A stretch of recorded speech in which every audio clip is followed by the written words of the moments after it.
Como todos ustedes saben, los miércoles en la noche son de La Silla Caliente, el único termómetro político de Venezuela y el programa que permite conocer a los políticos. Hoy, como todos ustedes ven, estamos en un escenario diferente. La Silla Caliente ha venido desde Caracas hasta Madrid.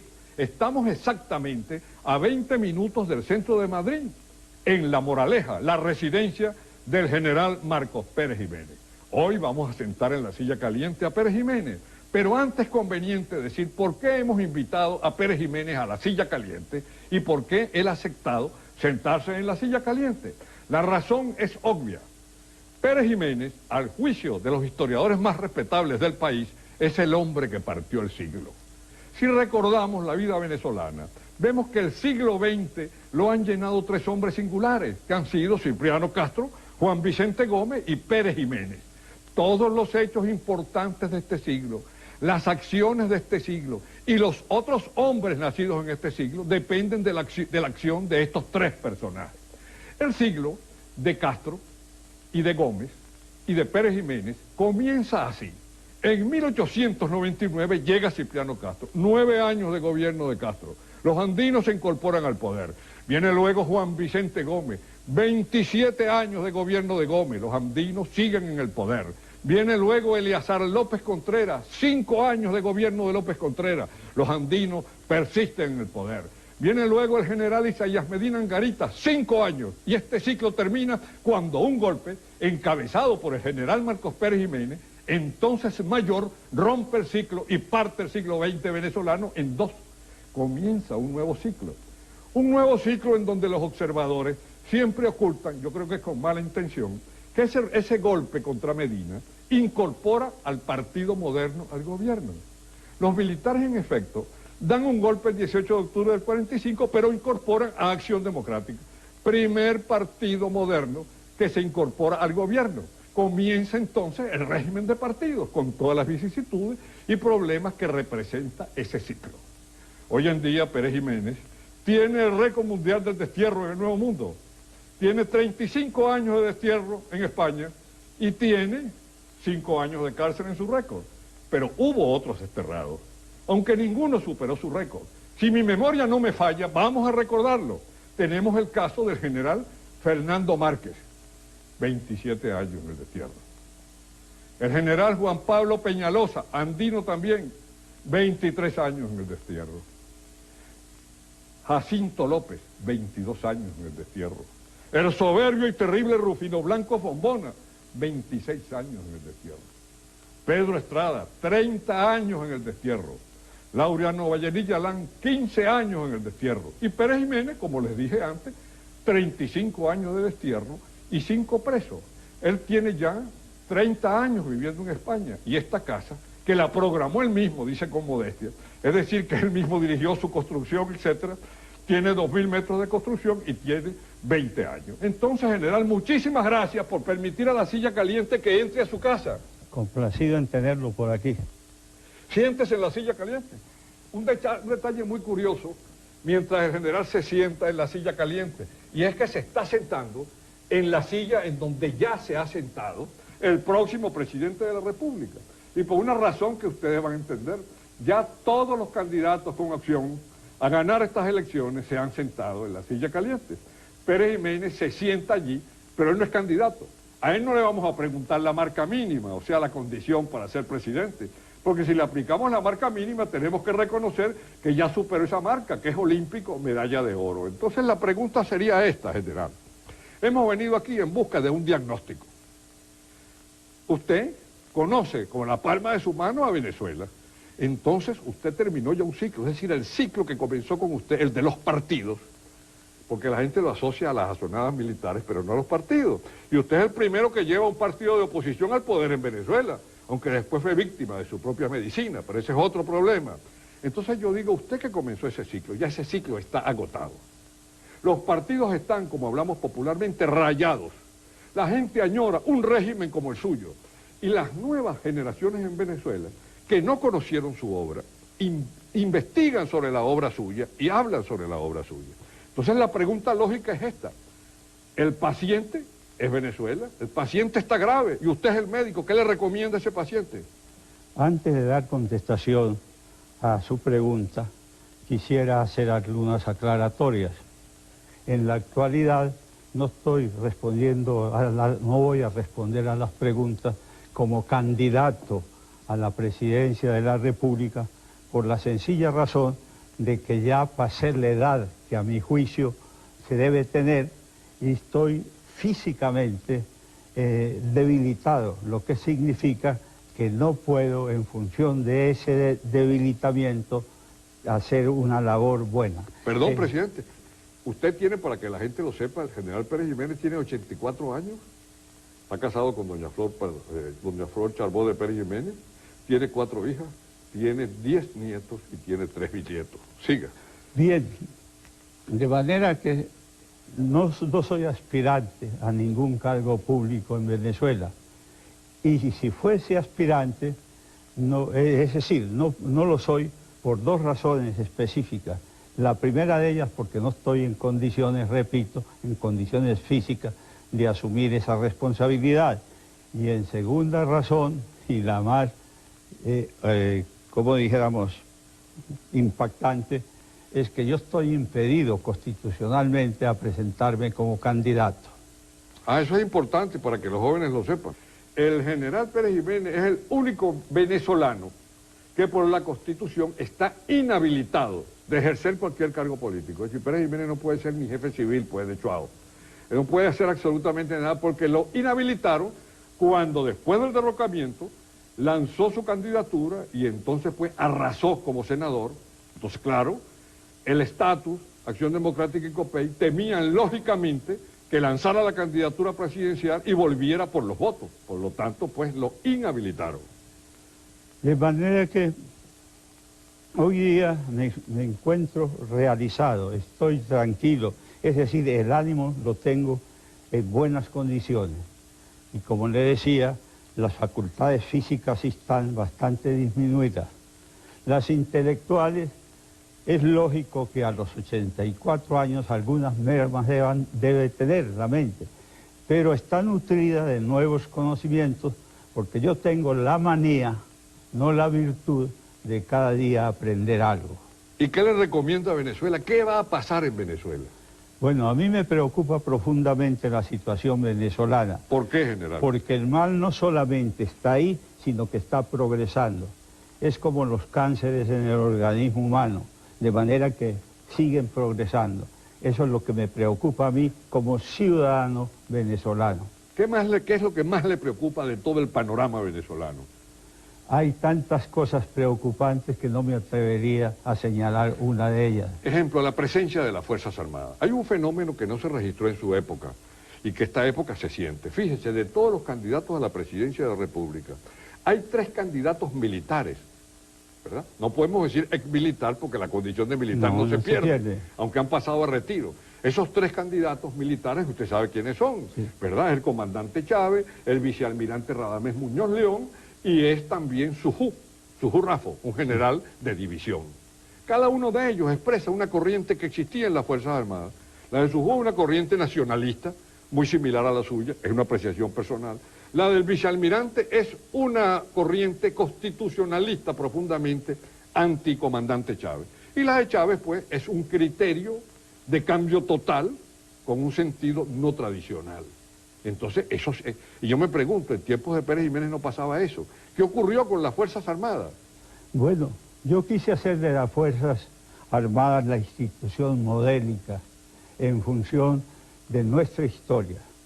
Fueron hombres venezolanos incorporados al Ejército Libertador los que realizaron la labor de independizar colonias dependientes y, valga la redundancia, de países europeos. De manera que esa función se cumplió, la cumplieron esta generación. Ahora queda a la nación venezolana la tarea de redimirse económicamente de los depredadores o de los elementos que gravitan sobre la situación económica. ¿Y qué aconseja usted para redimirse de esos depredadores? Bueno, que son como la termita, ¿no? Simple y llanamente no podría concretarse en una frase. hay necesidad de acordarse en programas puntuales, es necesario hacer una labor didáctica, de manera que se entienda la profundidad de la reforma. Pero usted es un hombre eminentemente práctico, sin olvidar siempre una base teórica. Usted decía, tal puente el 2 de diciembre estaba, tal autopista estaba. Entonces imagínese usted con 40 años menos, ¿qué aconseja a un país que vive una política de terror, de suspenso? No sabemos qué va a pasar en el próximo capítulo. Quizá en el folleto este que le presenté hace unas horas se encuentra la respuesta. Bueno, para ilustrar al público, esto es una cosa muy importante porque los jóvenes no lo saben. El general Pérez Jiménez en el 57 considera él, y es el primer presidente que hizo esto, considera él que él debía prorrogar su mandato 5 años más, porque no había terminado su obra, no había terminado sus planes. Y es entonces donde en el Congreso él pide 5 años más, si mi memoria no me falla, para terminar esto, por ejemplo. Creo que eran 7.000 kilómetros de carretera.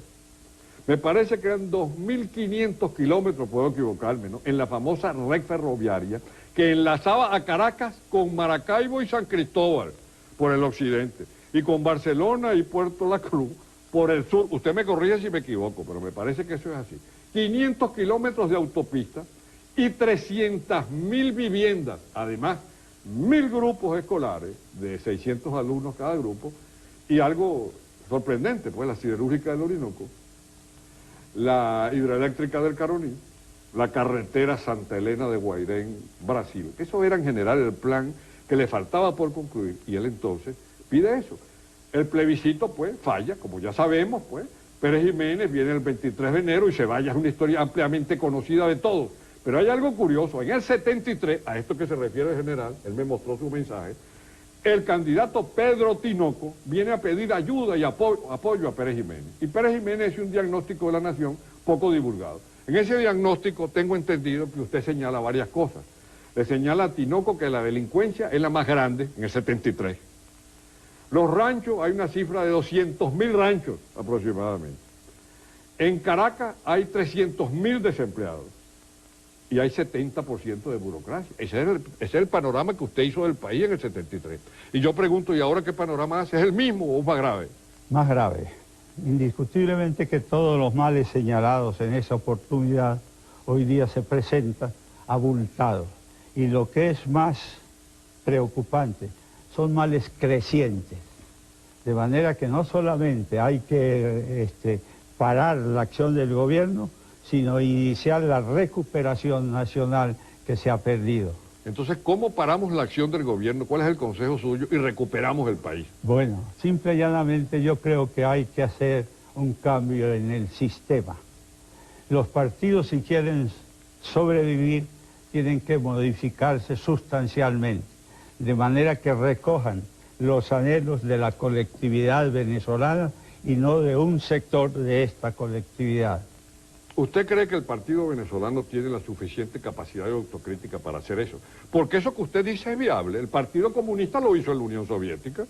La Unión Soviética muere, cristianamente, como diríamos, porque los propios comunistas hacen una autocrítica. Pero yo creo que los adecos y los copellanos no llegan a una autocrítica como la que está haciendo usted. Por ejemplo, ¿qué cree usted que deben hacer los partidos? Usted ha dicho que los partidos tienen que colaborar con el país, pero ¿qué? Tienen en este momento una autoridad ilimitada. Entonces, ¿qué se puede hacer en Venezuela?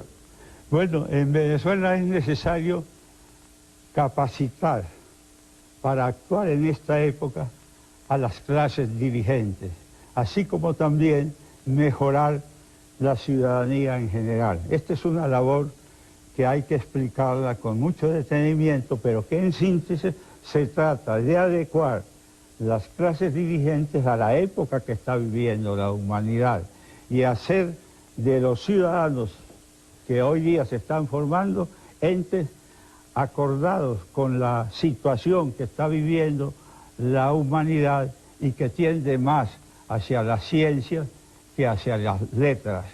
Entonces, de acuerdo con lo que usted dice, los partidos venezolanos no están preparados para el papel que están jugando. Entonces tiene que haber algo de carácter legal que limite u ordene la autoridad de esos partidos. ¿Qué cree usted sobre eso? Pero antes de usted contestar, que nos conteste hasta dónde deben llegar las autoridades de los partidos en Venezuela, Vamos a un corte comercial y luego regresamos para que el general Pérez Jiménez nos explique su teoría al respecto.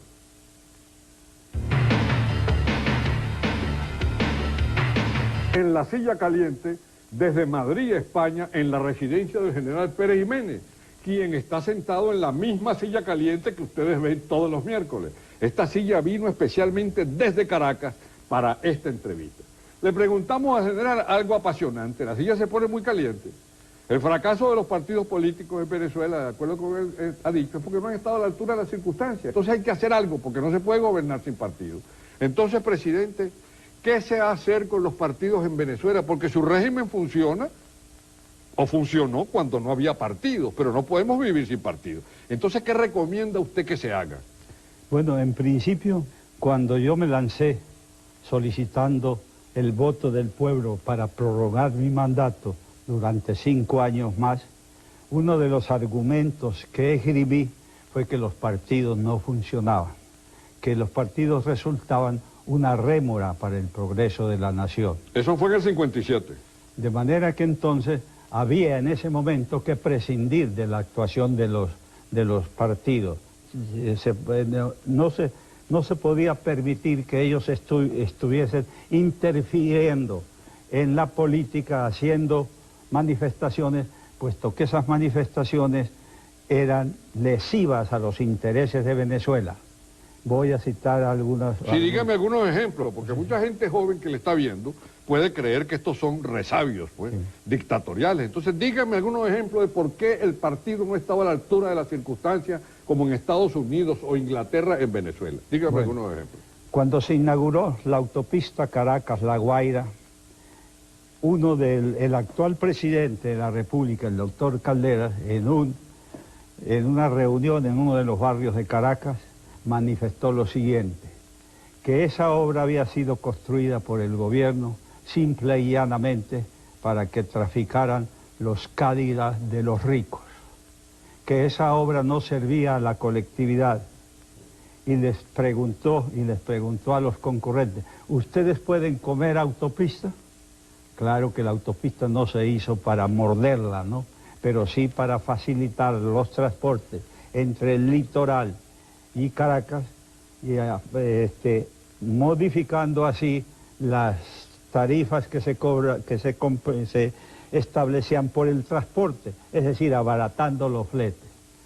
También alguien de los partidos me dijo una vez que Venezuela no necesitaba la recuperación de los territorios perdidos.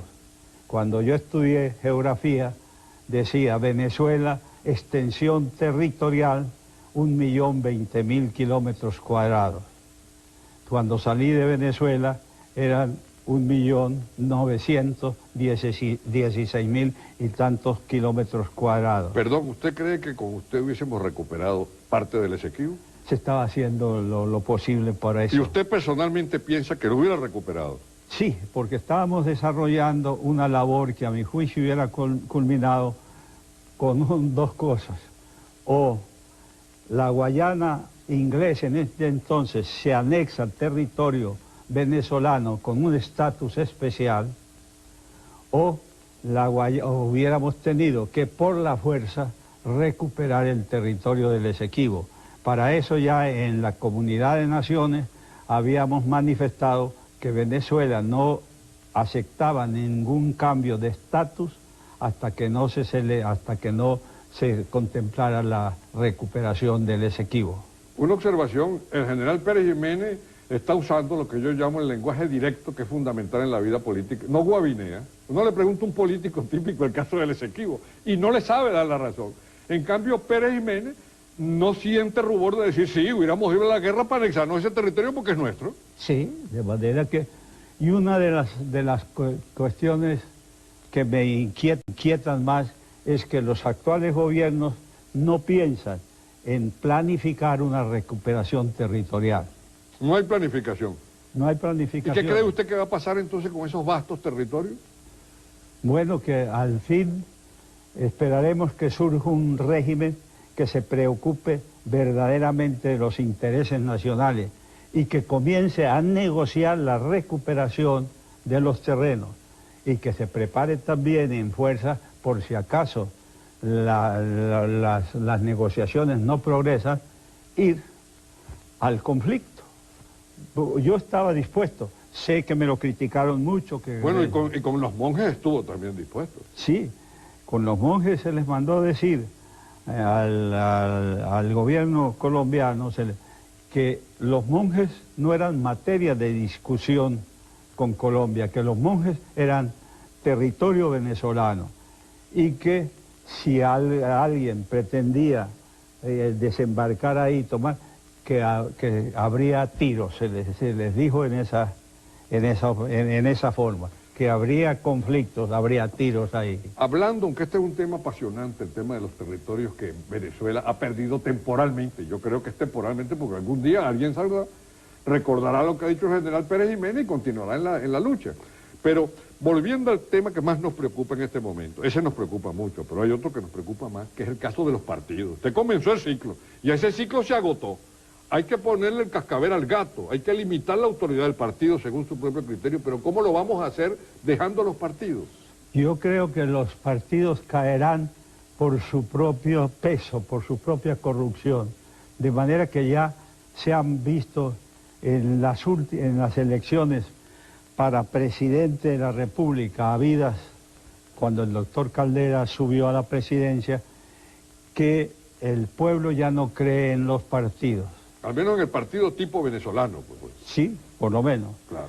De manera que entonces el presidente Caldera, es decir, yo quiero puntualizar de que el presidente Caldera no está legitimado por los principios democráticos. Pero ¿por qué eso que usted está diciendo es muy grave? No está legitimado, puede estar legalizado. Y le voy a explicar por qué.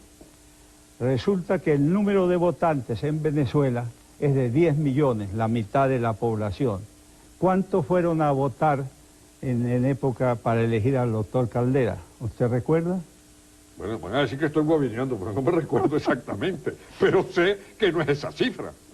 No, fueron dicho por el Consejo Supremo Electoral. ¿Cuánto dijo el Consejo Supremo Electoral? 4 millones. 4 millones. 4 millones. No fueron los 6 millones, los 10 millones. Los 10 millones de votantes. De electores. Sí. De manera que, ahora, ¿cuántos votos de esos 4 millones obtuvo el doctor Caldera? Bueno, una minoría.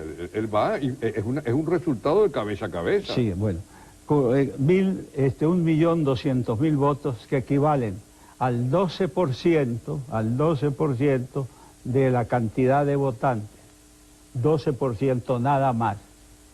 Y de la voluntad popular, teniendo Venezuela un poco más de 20 millones, porque ahí están, es decir, porque no se contabilizados, están alrededor de 20 millones, pero hay más de 2 millones de inmigrantes clandestinos. De manera que representa solamente el 6% de la voluntad popular. Entonces, ¿cómo se explica que un jefe de Estado llegue por la vía del voto, llegue por la vía del voto, con un porcentaje tan mínimo de la voluntad popular y también bastante recortado del voto de los electores? Pero ¿cuál es el daño mayor que cree usted que el partido le ha hecho al pueblo venezolano? ¿La burocracia? ¿La negligencia? ¿El tírame a algo? ¿La mordida? ¿Qué es? Porque yo creo... cosa. Aquí está la síntesis. Le voy a leer lo que hace unos cuantos días... ¿Sobre la autoridad de los partidos? No, voy a leer. Venezuela, la otrora próspera, prestigiada y recia patria del forjador de naciones, yace ahora empobrecida, corrompida y debilitada por la acción que durante casi 8 lustros han venido ejerciendo sobre ella vándalos analfaciencia que no saben tan siquiera cuantificar la magnitud del daño que han causado. Bueno, esos daños que los partidos han causado, me decía usted fuera de cámara, hace poco pues, me decía fuera de cámara que hay varios términos que usted ha creado. Por ejemplo, está uno que me llama mucho la atención, que es el que viene atrás que arree. Usted define eso como el trasarrierismo. Entonces, ¿qué es el trasarrierismo? Es decir, que usted considera que ha sido un pecado para los partidos la historia aquella del gobierno anterior o del gobierno futuro. Es decir, que el que venga atrás que arree. Que arree. Yo no es que he inventado estos vocablos, sino que en mi afán de expresar las cosas con toda claridad, he llegado a la conclusión de que para designar a esa gente que va en pos del cargo público, solidarizándose con quien se le puede dar, pues a eso los llamo yo los tiramialguistas.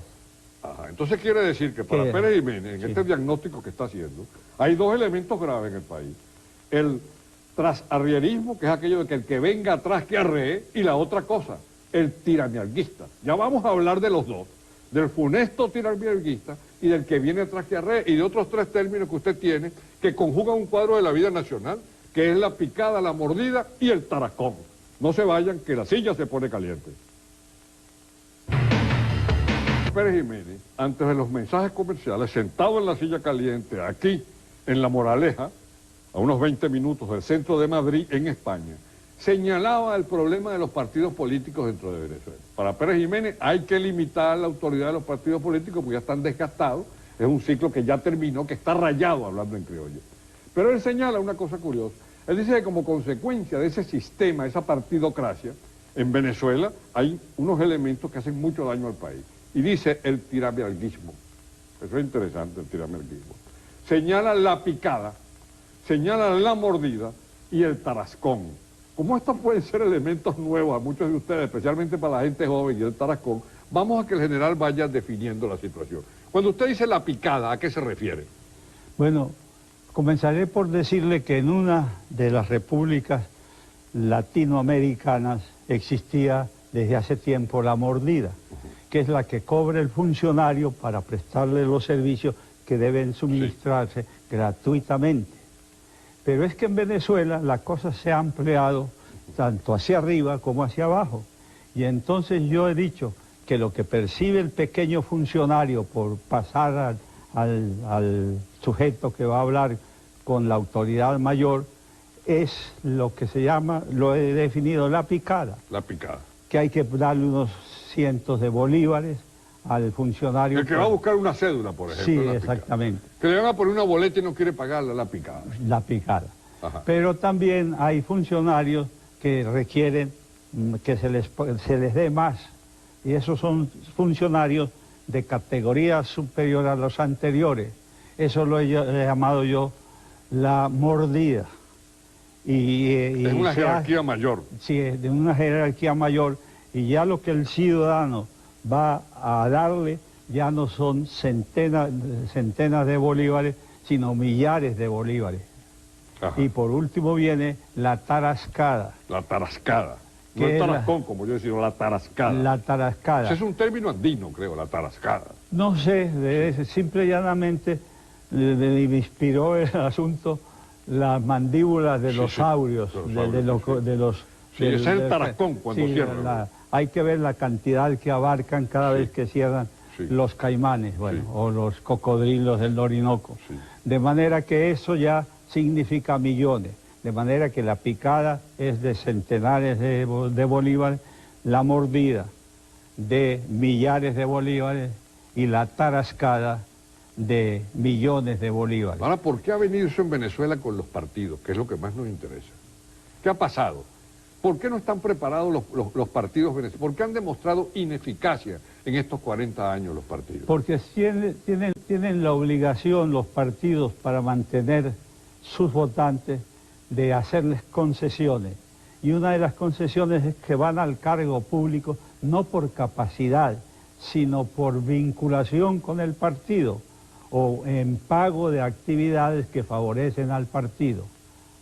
De manera que en Venezuela también hay un dicho que dice, no me des nada, sino ponme donde haiga. Exacto. Utilizan la palabra haiga, la inventan. Haiga, sí. Sí, que tiene una historia, ¿no? Tiene una historia de Guzmán Blanco, un señor que fue a pedirle una aduana, le dijo, póngame donde haiga, no le digo donde haya, sino donde haiga. Donde haiga. Ahora, ¿en qué otros factores negativos ve usted en la actual organización política. Ahora imagínese que usted se convirtiera de pronto en abanderado de los partidos, quisiera gobernar otra vez, pero con partidos.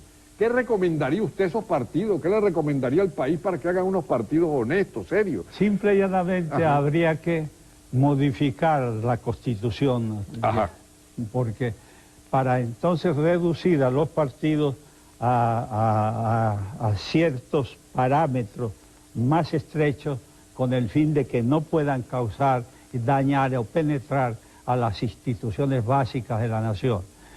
Trataré de explicarme un poco más. Trate de explicarlo y viendo bien a todos los benevidentes, porque esto es muy importante. Yo creo que esto va a ser una de las cosas centrales de la entrevista, así que explique bien eso.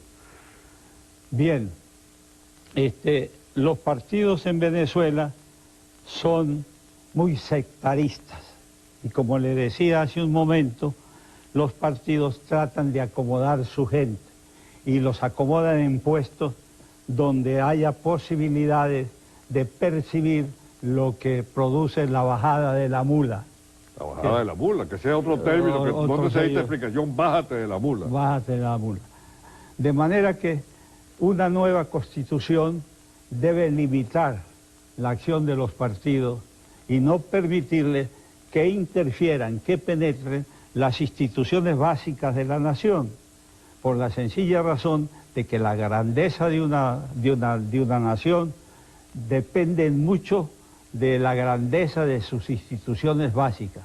Es decir, que los partidos no prostituyan al poder, el poder ejecutivo, no prostituyan al poder judicial, no prostituyan a los colegios de abogados y todo, que éstas sean entidades que se manejen por su propio criterio, pero no subordinadas a la mediación de los partidos. Es decir, que el partido cumple una función teórica de orientación según el criterio suyo.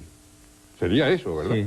El partido aconseja, por ejemplo, creemos que el canal del Orinoco, en el caso del general Pérez Jiménez, que le encantan esas cosas espectaculares, queremos que el canal que va a ir del Orinoco al mar se haga no en 4 años, sino que primero se hagan 30 albergues infantiles. Digo yo que esa sería la orientación, ¿o no? ¿Ese sería el sentido o no? Bueno, con respecto a una de las cosas que nos cuidábamos nosotros era de realizar la labor en función de un orden racional de urgencia. No sé si Perdón, eso es interesante. Es decir, que no querían un orden, o querían un orden racional de urgencia. Queríamos un orden. Como sabíamos que el rancho es una de las cosas que más lesiona la condición del ciudadano, pues enfrentamos la extirpación del rancho en forma prioritaria. Por ser el rancho el centro de todos los males de carácter social. De todos los males. Y ahí sale la delincuencia, la caña, la prostitución, etc. Los ranchos producen clientes para los cementerios, porque las condiciones higiénicas son pésimas. Y entonces las enfermedades matan a muchos de los habitantes de los ranchos. También clientes a los hospitales. ¿Por qué? Por las enfermedades que imperan ahí. Clientela para las cárceles, por la sencilla razón de que de ahí salen muchos delincuentes. Clientelas para la prostitución, porque viviendo una vida promiscua, ahí las relaciones culposas se producen sin saber, porque donde en una habitación están reunidas mujeres con hombres, pues pueden suceder muchas cosas. De manera que eso fue la causa de que nosotros consideráramos como prioritaria la eliminación del rancho. ¿Y usted cree que si le hubieran permitido los 5 años más, del 57 creo que al 63 me parece, usted hubiera logrado realizar esas 300.000 viviendas? Con respecto a Caracas, ya teníamos planificado, conocíamos el problema a fondo. Cuando nosotros censamos los ranchos en la capital de la República, encontramos 65.000 ranchos. Cuando salí de Venezuela, quedaban solamente 8.000 ranchos. Estamos hablando de El 58. Del 58. Quedaban en la capital de la República solamente 8.000 ranchos que hubieran desaparecido en el primer semestre de 1958. Ahora bien, desafortunadamente o afortunadamente, este es un problema histórico, eso no se hizo y la situación quedó allí. Yo me pregunto, y vamos a retomar la cosa desde el comienzo, un Pérez Jiménez, 40 años menos, ¿qué hubiera hecho en este momento en Venezuela? Pues como está Venezuela, quizá el fruto de una labor no se podía ver de inmediato. Claro, sí, pero ¿qué haría usted? La máquina del tiempo, el túnel de lo coloca en Miraflores, tiene 40 años menos. Y se encuentra con esa situación que se está viviendo. Volver a los parámetros que tuve en mi actuación de gobierno y que están inscritos ahí en ese ¿Usted cree que el país tiene remedio? Claro que tiene remedio. ¿Qué es lo primero que hay que hacer para que tenga remedio el país? Hay que suprimir 1 millón de empleados públicos que están consumiendo gran parte de los ingresos petroleros. Perdóneme, general, que me estoy poniendo fastidioso. ¿Cómo dice que vea la Cámara? Sí. Porque yo sé que muchos de los que están viendo allí viven del gobierno y van a decir, pero bueno, y Pérez Jiménez quiere quitarnos el puesto. Ajá, usted elimina, estamos hablando hipotéticamente, ese 1 millón de empleados públicos, ¿cómo vive esa gente? Pues vive trabajando en otras actividades. En nuestra época se requería mucha mano de obra para las distintas obras que estaban en marcha. Es decir, que si hay un plan nacional de obras públicas espectacular, no hay problema. No hay problema, no lo había en nuestra época, porque tuvimos que importar trabajadores de Portugal, de España y de Italia. Sí, pero hay que decirle a la gente por qué importaron trabajadores, porque esto es importante, ¿no? Se importaron trabajadores porque la política que se seguía, ¿verdad? Y yo estoy muy alejado del perejimenismo, se seguía una política que era de la construcción fabulosa y monumental, el puente sobre el lago, creo que eran casi 9 kilómetros, era el más largo en aquella época del mundo. La siderúrgica, el desarrollo de Guayana, etcétera, que eso no lo hubiera hecho ninguna democracia. Entonces, obras verdaderamente monumentales que requerían que viniera mucha gente. En aquella época me parece que se trabajaba de noche, yo recuerdo, de noche. Se trabajaba 3 turnos. 3 turnos, y en uno de mis libros... Sobre todo en las obras urbanas. Ajá. En uno de mis libros, El Trocadero del Pasapoga, yo cuento que usted era noticia cuando se presentaba de noche, en traje de campaña, a obras que se estaban haciendo, y hablaba con los inmigrantes portugueses e italianos. No tanto en traje de campaña, le voy a decir, si eso era así, salíamos de alguna reunión formal, más bien con traje de etiqueta y todo, y entonces yo le decía a mi mujer, vamos un momento a recorrer las obras que están en marcha, a ver cómo están trabajando esta gente. Al llegar a la obra, los trabajadores portugueses comenzaban a mover el pico con mayor celeridad. Y yo les decía, tranquilos, sigan trabajando a su ritmo. Me complace que ustedes estén trabajando satisfactoriamente. Está bien. Ahora hay otra cosa, general, que ¿cómo se puede evitar eso en Venezuela? Usted puso el dedo en la llaga cuando usted dijo, ¿verdad?, que el partido político, sin tener credenciales profesionales, se mete a hacer cosas. Ejemplo, de pronto el partido político recomienda a 20 maestros, 40 maestros en un pueblo y los maestros son malos. Entonces yo pregunto, ¿cómo esta nueva Venezuela va a hacer eso? Para que médicos incompetentes por recomendación política no estén ocupando cargos que no debían ocupar. Pero antes de que usted hable, vamos a unos mensajes comerciales y ya regresamos. Esto se va a poner más caliente. Estamos en Madrid, a 20 minutos del centro de Madrid, en La Moraleja, en la residencia del general Marcos Pérez Jiménez. Él está sentado en la silla caliente. Y hasta ahora que ya es bastante tarde, no ha guabineado. Yo presumo que no va a guabinear, pero si guabinea tendremos que decirle, porque le vamos a preguntar sobre las elecciones presidenciales. Ya regresamos. Dialogábamos con el general Marcos Pérez Jiménez aquí en Madrid y le preguntábamos que cómo se iba a hacer para que en esta nueva Venezuela, porque ya el ciclo está agotado, el mismo ciclo que abrió Pérez Jiménez el 18 de octubre del 45 con la presencia de los partidos, ya está agotado. Entonces decía él que una de las cosas que hay que hacer es limitar la influencia política o politiquera, diría yo, del partido en las áreas exclusivamente técnicas, ¿verdad? Que vaya como médico de un hospital, no el que recomienda el partido, sino el mejor médico. Entonces yo pregunto, ¿cómo vamos a poder lograr eso? Porque hay que hacerlo con cuidado. Hay algo general que yo no sé si usted, bueno, lo debe conocer, pero lo ha enjuiciado. Fíjese que en el caso del Consejo Nacional Electoral, todo el país protestaba porque era demasiado politiquero. Y entonces por decreto dijeron que ningún miembro de partido entre en el Consejo Nacional Electoral. Que eso es absurdo, porque eso es como decir que en un hospital no va a haber médicos. Tienen que haber médicos en los hospitales. Un consejo electoral que va a decidir unas elecciones tiene que tener políticos. Bueno, erradicaron a los representantes de partidos, sigue la influencia de partidos, porque en Venezuela nadie es independiente, general, usted lo sabe. Los independientes son más dependientes que los propios miembros del partido. Entonces, ¿cómo se va a hacer eso? Porque ahí, usted ha citado el problema, ese es el problema. Un portero tiene que ser adeco, tiene que ser copellano. Un médico tiene que ser adeco. Ese es el problema. Entonces, ¿cómo se termina con eso? La realidad es que Venezuela necesita una transformación mental en sus clases dirigentes y de los ciudadanos en general. De manera que esta época que está viviendo la humanidad está caracterizada por ir más que todo hacia la ciencia y hacia la técnica. De manera que las clases dirigentes tienen que adecuarse a esa corriente y tienen que ser, no es que sean científicos, pero sí que estén suficientemente informados sobre muchas cosas que debe estar informado el verdadero estadista.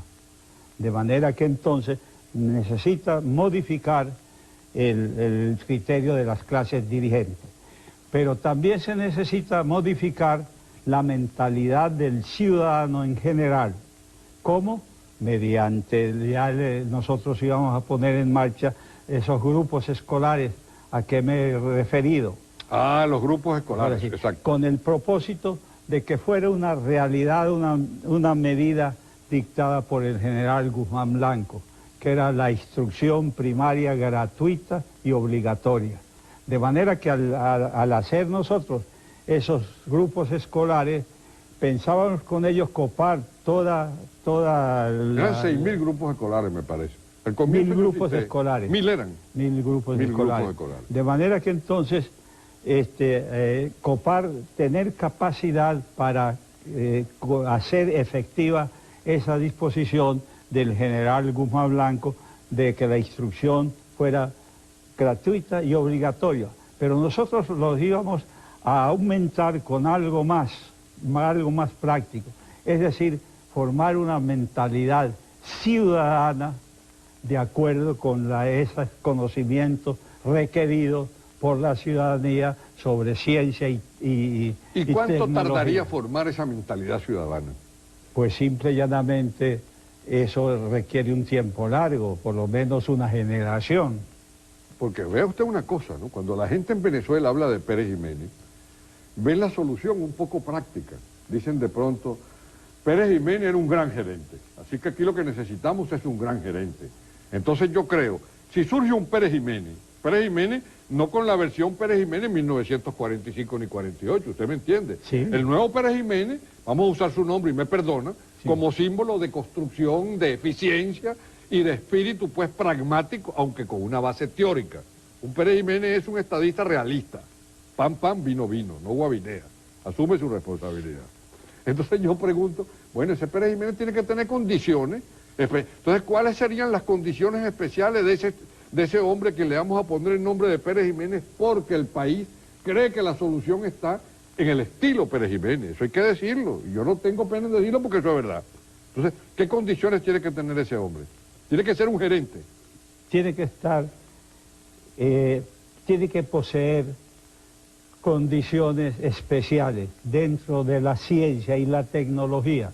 No que sea un técnico ni un científico, pero sí que esté suficientemente informado para poder utilizar debidamente los recursos que la ciencia y la técnica está dando al mundo. Voy a ponerle ejemplos. Pues esto yo me hago entender más poniendo No, y es que ellos quieren una forma didáctica, porque sí. Recuerda que la cultura del venezolano hoy, y eso no es una ofensa, cuando digo venezolano me refiero a la inmensa mayoría, es tercer grado de primaria. Hay que hablarle en un lenguaje de kinder a ese venezolano que está en los cerros, a ese venezolano que no tiene cómo pagar la casa al fin de mes y es el que va a elegir.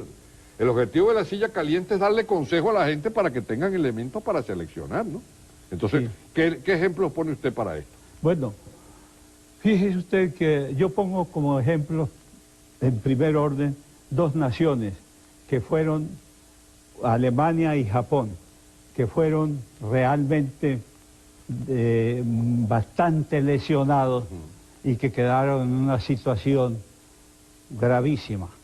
Después de la Segunda Guerra Mundial. Con las ciudades destruidas, las vías de comunicación destruidas, los centros industriales destruidos, etc. Vino el Plan Marshall y entonces vino una recuperación extraordinaria vamos a hablar primero de Alemania, una recuperación extraordinaria. Y Alemania hoy día, habiendo sido la nación destruida en la Segunda Guerra Mundial, hoy día es la cabeza de la economía europea. Pero hay una cosa muy grave, general. El general está nombrando la soga en la Casa del Ahorcado. Arturo Uslar dice que la democracia venezolana ha despilfarrado 14 Plan Marshall. Sí, eso es cierto. Yo no veo la contradicción de lo que... No, lo que digo es que es lo grave del problema, Sí. no es la contradicción. Digo la soga en la Casa del Ahorcado porque es la realidad. Es decir, lo que usted está diciendo es lo que confirma Arturo Uslar, pues. Sí. Que son dos posiciones ideológicas distintas, pues. Eso es lo grave de la situación. Sí.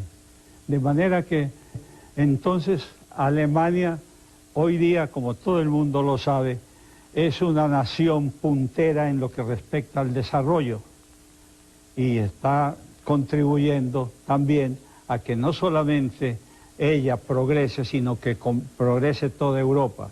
De manera que eso se debe a la calidad del componente étnico, la calidad de la gente que está dirigiendo la nación y la calidad de los ciudadanos. Con su permiso le voy a hacer una observación. Cuando el general habla del componente étnico se está refiriendo a la calidad racial, pan, pan, vino, vino. Y yo me pregunto, ¿no hay la posibilidad, general, de que mucha gente interprete eso como racismo, o fascismo, o nazismo? Yo planteo estas cosas como condición intelectual, sin importarme el color de la piel. Ajá, entonces sigue expresando, eso es interesante. Sí, de manera que entonces hago esta salvedad, ¿no? De que yo no estoy pensando en fulano de tal, o grupo tal, que es excluida. No, yo estoy pensando... En el mejoramiento de la raza, y punto. Y el cambiar la mentalidad para beneficio de la nación venezolana. Seguimos con el Japón presentando. Japón tiene unos 375.000 kilómetros cuadrados. Es una región carente de recursos naturales, azotada también por los terremotos y maremotos, puesto que está en el cordón de fuego que pasa por su territorio, pasa por Alaska y sigue la cordillera y va a morir en la Antártida frente a la punta esa que hace Sudamérica. De manera que lo que yo hablo concretamente es del cambio de la mentalidad, y los japoneses que sufrieron la bomba atómica y todo, hoy son la primera potencia económica del Oriente. ¿En cuántos años, si no se hubiera roto el proceso perejimenista, que abre las puertas del país a todos los extranjeros? Hubo un año en donde llegaron a Venezuela, eso no lo saben los jóvenes, más de 70.000 extranjeros a radicarse en el país. Es un verdadero récord mundial. En aquella época Venezuela era el paraíso. Sí. Si ese proceso no se hubiese roto, general, ¿cómo estaríamos hoy en día? Tenemos un ejemplo que es el de las reinas, ¿no? Sí. Estamos ganando todos los concursos de belleza. Yo las llamo las reinas de la dictadura, sin ánimo de ofender. Sí. Porque, No, sí, a mí no me ofende la sí, cuestión. todas que son me unas mujeres de 2 metros de Sí, estatura. no me ofende que me digan dictador, Ah, eso es importante. ¿Por qué no, No le me- ofende? porque en la historia de la humanidad no se ha visto un dictador majadero, No se ha visto un dictador majadero. y por no emplear otra palabra Sí, más, sí. Una palabra que vamos a decirla clara. Arturo Uslar la popularizó. Sí. No se ha visto un dictador pendejo. exactamente. ¿Sí? Y si desde la dictadura se podían hacer obras para el beneficio de la nación, pues no me desagrada. De manera que en absoluto. Está bien. Sí. Es decir, que no Guaviné asume su propio muerto, eso está bien.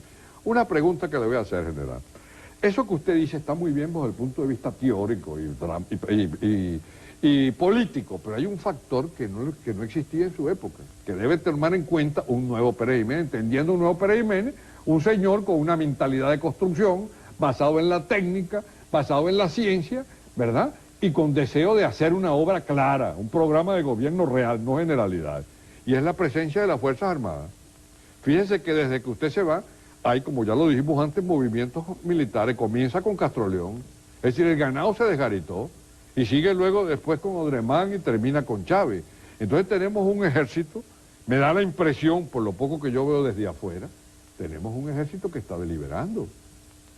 Hay 11 militares retirados lanzados a candidatos a senadores, diputados, y de esos 11 hay 3 candidatos a presidente de la República. ¿Qué ha pasado con esas Fuerzas Armadas que usted modernizó? Porque usted se formó en la escuela del general Juan Vicente Gómez. Sí. Gómez crió las Fuerzas Armadas. Analfabeto y todo lo que le digan, pero Sí, crió las Fuerzas pero... Armadas. Es así, ¿no? Bueno, usted se crió en esa escuela, pero ahora me parece que esa escuela ha cambiado. Bueno, yo quise hacer Decenas de militares retirados lo están viendo, y militares efectivos, es bueno que se dirija a ellos. Yo había pensado en constituir las Fuerzas Armadas como institución modélica en el país, es decir, la institución en la cual se fundamentara la transformación racional del país. De manera que entonces tenía que procurar mejorar los cuadros de oficiales de las Fuerzas Armadas y otros cuadros de suboficiales, etc. Y que las Fuerzas Armadas se mantuvieran apolíticas para que pudieran concretar toda su mentalidad a perfeccionarse en sus actuaciones. Las Fuerzas Armadas se han hecho como puntas de rotura, lanza, sería. es decir, como vanguardia de esa transformación. Desafortunadamente, yo tuve que extenderme, es decir, tomar a mi cargo la transformación de la nación y descuidé un poco las Fuerzas Armadas. Entonces usted admite que hay responsabilidad suya en eso, en ese cuando el ganado se ha desgaritado. No, porque yo creí que otros podían conducir mejor las Fuerzas Armadas. Es decir, que usted estaba preocupado fundamentalmente por la transformación del medio físico. Sí, por la nación. ¿Por qué usted le ofreció el gobierno a Rómulo Betancourt? Al regresar del Perú, habiendo concluido los estudios en la Academia de Artillería y en la Escuela Superior de Guerra, cuando regresé a Venezuela, venía con las ideas de una institución modélica. De manera que encontré en Venezuela un movimiento para desplazar al gobierno del general Medina por condiciones que no se consideraban favorables a las Fuerzas Armadas, como era la práctica desaparición de las Fuerzas Armadas y de la sustitución por un cuerpo policial, como existe en otros países. Entonces yo resolví idealizar ese proceso y redacté los 5 puntos por los cuales se juramentaban los oficiales que iban incorporándose al movimiento. De manera que el primero de esos 5 puntos era que las Fuerzas Armadas no iban a asumir el poder, sino que se iban a mantener dentro de los cuarteles y que serían venezolanos capacitados y con suficientes credenciales los que tomaran el gobierno. Y en ese momento no había otro partido así, otra institución civil, partidista, que apareciera en el ámbito nacional, lo que contábamos solamente con Acción Democrática. Pero vamos a unos cortes comerciales y ya regresamos porque hay un problema muy importante. Esto nos va a conducir a algo. Primero que todo, para que usted claramente nos diga, sin guabineo, aunque usted no es hombre de guabineo, ¿A dónde va a llegar la responsabilidad de las Fuerzas Armadas en estas elecciones? Y luego después a los candidatos. Ya volvemos, que aunque yo creo que Pérez Jiménez todavía no se ha quemado en la silla caliente, la silla está prácticamente ardiendo. Ya regresamos.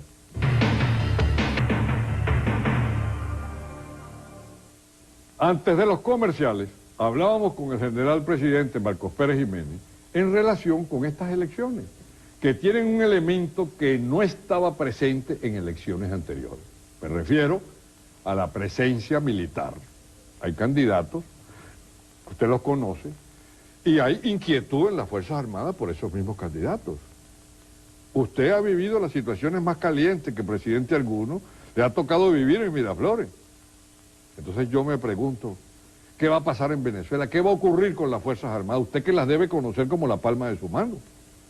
Bueno, yo conocía muy bien las Fuerzas Armadas en aquel entonces, pero desafortunadamente como lo que ha acontecido en las Fuerzas Armadas tiene similitud en lo que respecta a otras instituciones, es decir, que los partidos han penetrado a estas instituciones. A las Fuerzas Armadas las han penetrado de tal manera que para ascender no se necesitan condiciones específicas profesionales del candidato, sino que van a buscar al líder político que los respalde en el Congreso para lograr la capacitación. Eso hace pues que dependan en su orientación de los políticos, y eso no debe ser así. Uno de los candidatos militares, el vicealmirante Radamés Muñoz León, denunció aquí precisamente en la silla caliente, no aquí, sino allá en Caracas, cuando la silla caliente estaba en Venevisión, denunció que había un tráfico de ascensos, eso mismo que usted está diciendo. Y después que dio esa declaración y el programa salió al aire, entonces lo llamaron y lo interpelaron en el Congreso, porque el Congreso se sintió, pues, sentido, se sintió irrespetado. Pero es una situación que está ocurriendo. Pero yo pregunto una cosa.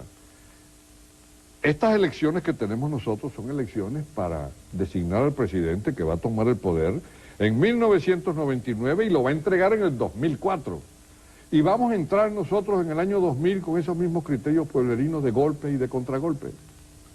¿Qué posibilidad ve usted en Venezuela? ¿Una guerra civil, un golpe militar o un Pinochet? ¿Será Caldera la antesala de un Pinochet?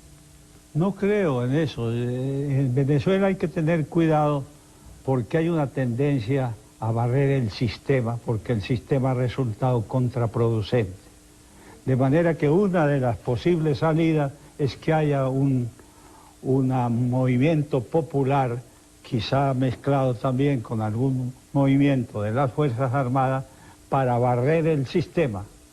De manera que eso podría suceder. ¿Cómo se evitaría eso? Pues antes haciendo que los partidos disminuyeran su influencia en las otras instituciones.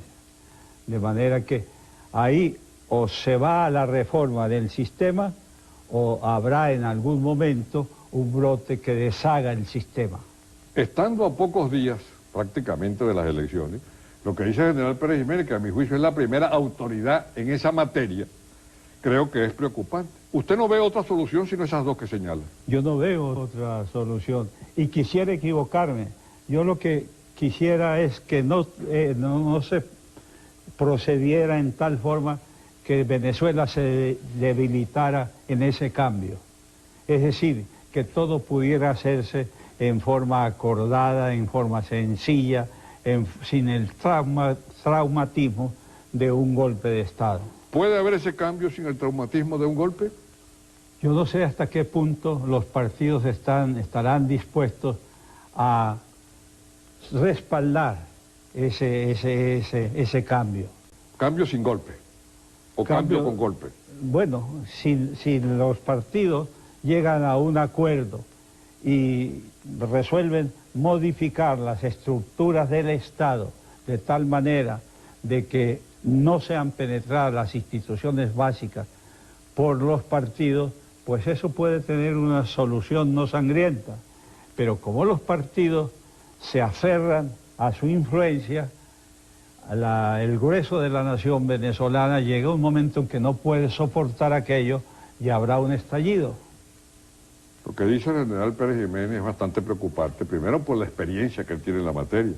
Hubo algo que no le he recordado a ustedes para generar más noticias, por supuesto, pero Pérez Jiménez, además de ser el hombre que partió el siglo XX, comenzando un ciclo que ya está agotado, el ciclo de haber llevado al poder a los partidos modernos. Antes, durante la dinastía andina, no estaban los partidos en poder. Es más, yo sostengo personalmente que la gente le rompe el miedo a los partidos, termina con el miedo a los partidos, general, cuando ven a Rómulo Betancourt en Miraflores. Porque antes la gente tenía miedo de meterse en los partidos. Cuando López Contreras, ¿verdad?, asume lo que llamábamos la dicta blanda, ¿verdad?, una minoría era la que formaba parte de los partidos políticos. Pero la opinión de Pérez Jiménez es fundamental porque es el único venezolano en el siglo XX que no solo parte el siglo, sino que es el único golpista con 4 golpes exitosos. Es decir, se fue olímpico, derrocamiento de Isaías Medina Angarita, derrocamiento de Rómulo Gallego, el caso de las elecciones constituyentes con Jovito Villalba y luego después el plebiscito. Son 4 golpes de Estado en los cuales resulta victorioso. Entonces tiene más que condiciones para poder hablar de esto. Y a mí como venezolano me preocupa que usted diga que quizás no hay otra salida, sino esa salida convergente, pues. Yo deseo mucho equivocarme a veces en lo que llego a tener convencimiento por el estudio, por el análisis. Y yo deseara para mi país, pues que las cosas ahora en se desenvolvieran de tal manera que el país no tuviera el traumatismo de un enfrentamiento entre fracciones de venezolanos. No, le agradecemos la franqueza. Insisto en decir que es uno de los pocos venezolanos de vida pública que no guabinea. Hay algo interesante y curioso. Como hablábamos de los golpes, para que ustedes puedan dormir tranquilos, vamos a ponerle un toque de humor con el permiso del general, que espero pues que no se ofenda acerca de esto. Yo no sé si usted ha escuchado un chiste, un cuento, que se dice mucho acerca de usted en Venezuela, y cada vez que uno lo cuenta en cualquier sitio la gente se ríe mucho. La gente dice que en pleno gobierno de Pérez Jiménez se acercó un borrachito a un café y pidió un café a lo Marcos Pérez Jiménez. Inmediatamente, pues alarmado, el señor que estaba allí le preguntó, ¿cómo es eso de un café a lo Pérez Jiménez? Usted está irrespetando al presidente de la República, ya se lo van a llevar preso. Y el borrachito dijo, no, si yo no respeto al presidente. Yo digo que el café a lo Marcos Pérez Jiménez es chiquito, fuerte y con mucha leche. Yo no sé si a usted le habían contado el chiste. Llegó ese chiste y a mí me hizo reír mucho. ¿Le hizo reír? Me hizo reír mucho porque... Históricamente, y perdónenme el atrevimiento, el chiste se basa en la realidad. ¿Es usted chiquito? Eso sí, físicamente chiquito. Fuerte, demostró que era fuerte. Amargo era... Amargo es, exacto, sí. Amargo. Sí. Me ha corregido el general, no es fuerte, es chiquito, amargo. ¿Es amargo usted? Sí.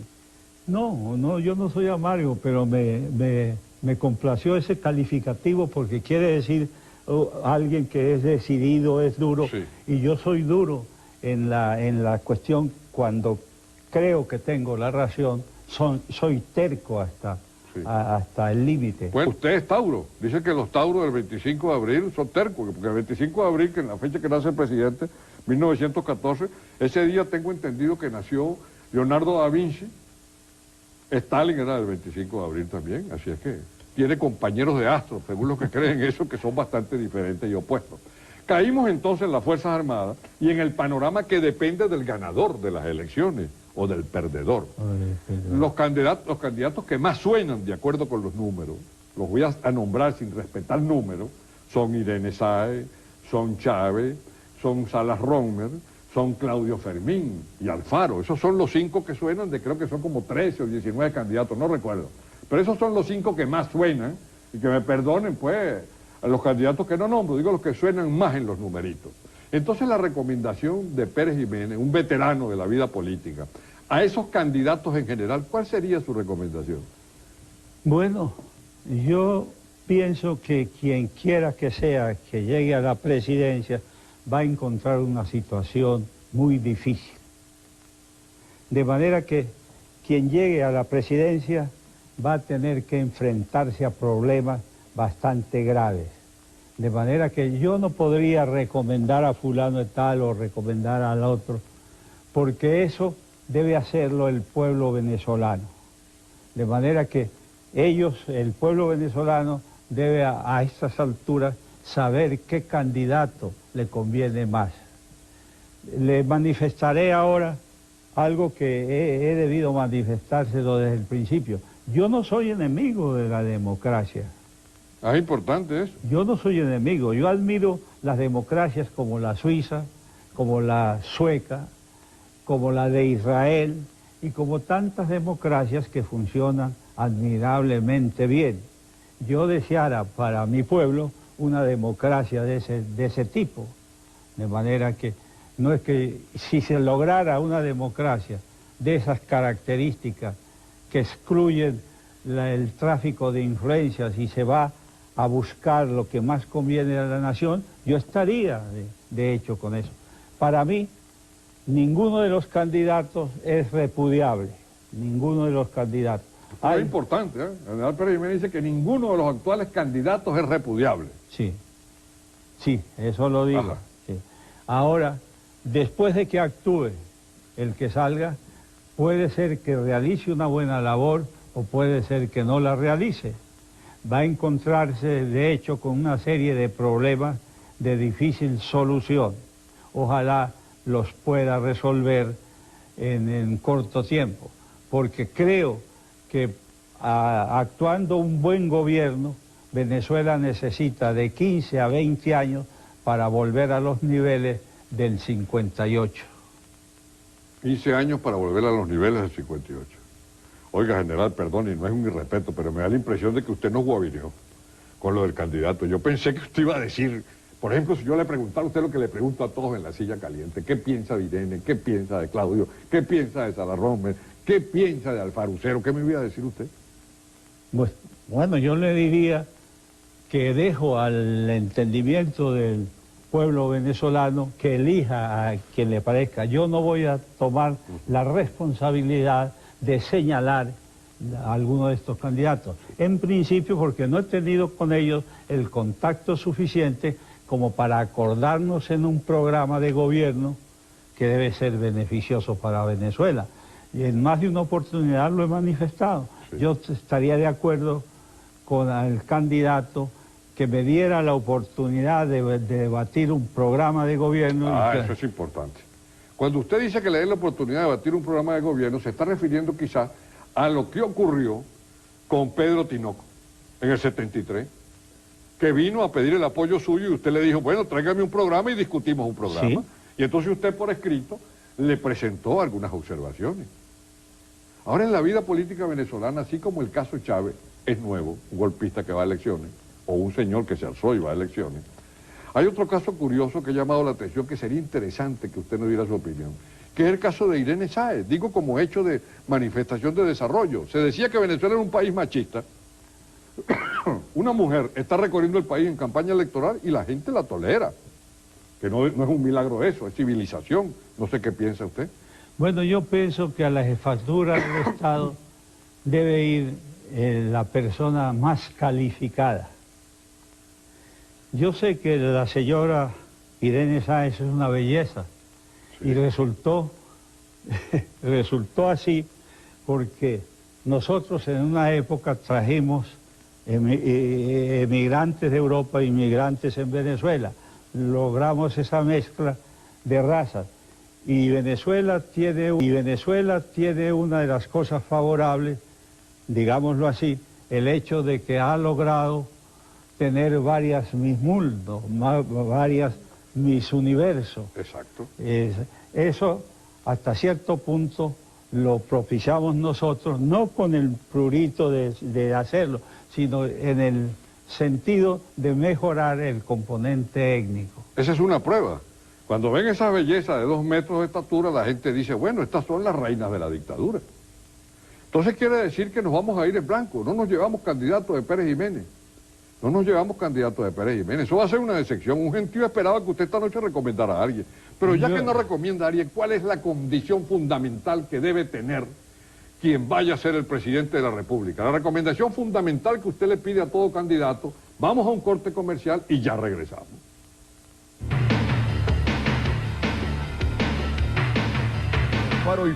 En la residencia del general Marcos Pérez Jiménez, quien está sentado en la silla caliente. La silla caliente vino desde Caracas, el general permitió que la silla caliente entrara en su casa y aquí está, pues, respondiendo a la silla caliente. Le pedíamos al general Marcos Pérez Jiménez qué aconseja él al próximo presidente de Venezuela. ¿Cuáles son las 2 o 3 condiciones fundamentales, general, que usted cree que debe tener el hombre que va a entrar como presidente de Venezuela en el año 2000? Debe tener más de 2 o 3 condiciones, como usted lo dice. Ajá. Porque el acuerdo, yo podría recomendar a plenitud siempre que conociera a fondo los programas que tiene previstos.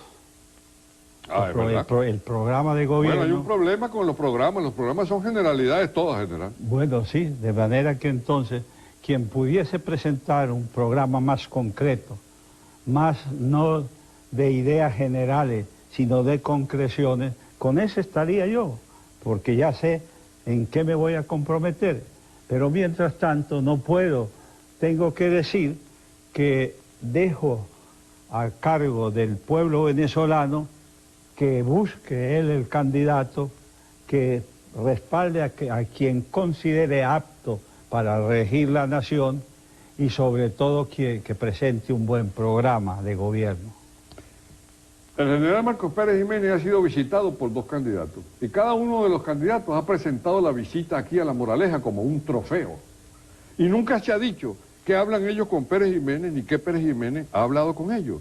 Y yo le pregunto, ¿qué habló usted con el candidato Chávez y qué habló con el candidato Salas Romer? Algo parecido a lo que hemos hablado hoy día. Ajá. Es decir, un análisis general de la situación. Un análisis general. Como lo hemos hecho. Sí, exactamente. Hay que hacer del organismo nacional lo que se llama... Ya se me va la idea. No, usted no se le van las ideas, si está muy claro, este hombre está vibrando. ¿Cómo va a decir que se le van las ideas? No, es decir, a un organismo hay que hacerle una buena catalogación de los males que tiene. Exacto. De manera que hay que saber qué padece ese organismo. Exacto. Y entonces, en función del análisis que se haga y las conclusiones a que llegue, pues hay necesidad de programar el remedio. Así es, hemos hecho pues un diagnóstico. Ahora, general, hay algo interesante. Usted debe recordar que antes del golpe al general Medina, el general Eleazar López Contreras, desde el cine Boyacá, usted se tiene que recordar del cine Boyacá que quedaba por San Agustín, Sí. Dijo a la nación, en sitio privilegiado de mi hogar, yo guardo mi uniforme de campaña, no como una reliquia, sino para defender en cualquier momento los intereses de la patria. Y yo le pregunto sin alusiones de ninguna naturaleza, porque usted ya claramente nos ha dicho que está retirado de la política. ¿Usted guarda su uniforme de campaña? No tengo uniforme de campaña. En principio... Porque ¿Y uniforme de gala? Todo eso lo saquearon, de manera que yo he sido el venezolano más saqueado. Todos los bienes, los de mi familia también los saquearon. El Congreso se dispuso de mis bienes, de manera que yo he sido saqueado. Eso sí, no es que me complazca, sino que en eso soy solidario con la nación venezolana, que ha sido saqueada también por quienes lo han gobernado durante estos años, estos 40 años. De manera que el único consuelo de tonto, es que la nación y yo hemos sido saqueadas por el sistema. Muy bien, muy interesante. Hay otra cosa curiosa, pero esto es ya de humor, ¿no? Me permite, pues, porque no es una irreverencia.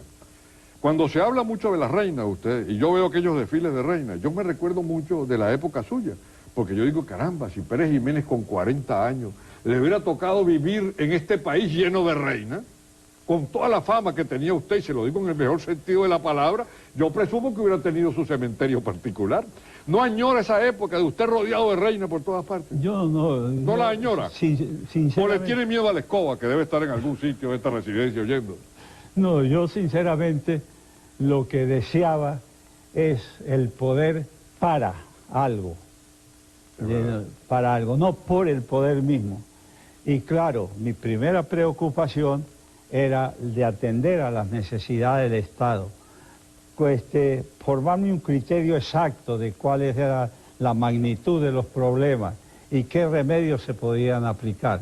Lo otro, hay mucho de fantasía, porque resulta que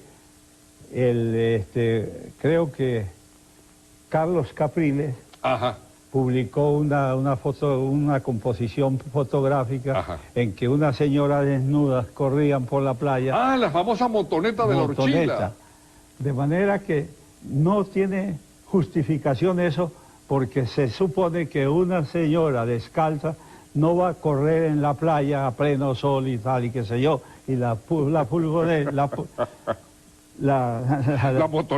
motoneta la alcanzaba enseguida. De manera, claro. No había tiempo para fotografía. Y exactamente. Y el mismo Carlos Capriles dijo que eso había sido una composición fotográfica.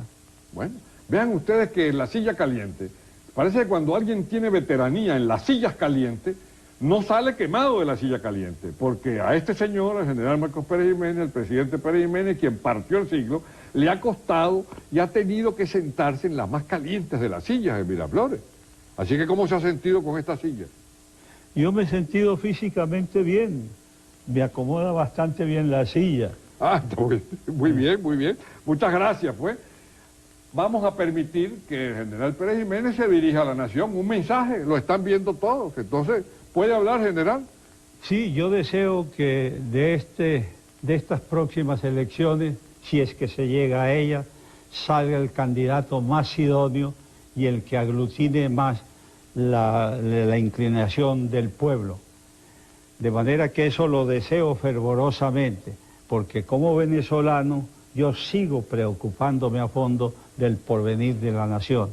Repito, que el próximo candidato, que debe ser el candidato señalado por la mayoría de los venezolanos, tenga suerte y tenga la competencia para eliminar los males que padece la nación venezolana en estos instantes. Bueno, muchas gracias, pues, a todos ustedes por la atención que le ha prestado a este programa. El objetivo fundamental de Venevisión, al venir aquí, pues, y traer la silla caliente, montar la silla caliente en un avión en Maiquetía para que viniera aquí a Madrid, todo el equipo que ha venido, etcétera, es uno solo, que es cumplir con el objetivo de este programa, que es no solo entrevistar a los candidatos, sino entrevistar a quienes por su experiencia o por su figuración política pueden aportar datos para que ustedes, con su conciencia, puedan elegir a un buen candidato a la presidencia de la República. Hoy hemos estado con Marcos Pérez Jiménez, único venezolano que sigue inhabilitado en toda nuestra historia, después de estar 35 años desterrado y 5 años en la cárcel, observando algo. Cuando lo sacan de Estados Unidos, bajo la acusación, no recuerdo si era malversación de fondos o peculado. Peculado. Era de peculado. Sí, peculado. Bueno, le imponen una pena, creo que era de 4 años y 1 mes, ¿no? Déjeme decirle lo sucedido. A mí me extraditaron por peculado. Por peculado. Que si era materia contemplada. Del tratado de extradición. Del tratado de extradición. Exacto. Pero al llegar a Venezuela no me podían procesar por peculado, puesto que yo no administraba. Sí, entonces viene y aplican malversación de fondos. Que no es motivo de extradición. Que no es motivo de extradición, exacto. Y entre eso de la malversación de fondos, metieron a una serie de personas diciendo que eran personas interpuestas. Exacto. Y hoy día no existe una persona de las señaladas en ese entonces que no le hayan devuelto sus bienes, de manera que se ve la paradoja de que Pérez Jiménez es el que debe pagar por unos supuestos enriquecimientos ilícitos y no se señala a la persona que lo hizo incurrir en esos enriquecimientos. Y tengo entendido que la condena era 4 años y pico. 4 años y 1 mes. Ajá, y le imponen 5 años y 8 meses. Me mantienen, no es que me impusieron, sino que me mantienen 5 años, 8 meses. Bueno, han oído ustedes, pues, al general Marcos Pérez Jiménez, el presidente que partió el siglo XX, comenzó partiendo el siglo XX con una acción insólita, mediante un golpe militar, impuso y permitió la llegada al poder de los partidos modernos, es decir, la llegada de Betancourt con Acción Democrática. Ciclo totalmente agotado. El hombre de mayor autoridad para opinar sobre ese ciclo que se ha agotado. Ustedes, pues, han resumido y han adquirido bastantes elementos para la hora de votar. Entonces, tranquilo con su conciencia y buenas noches.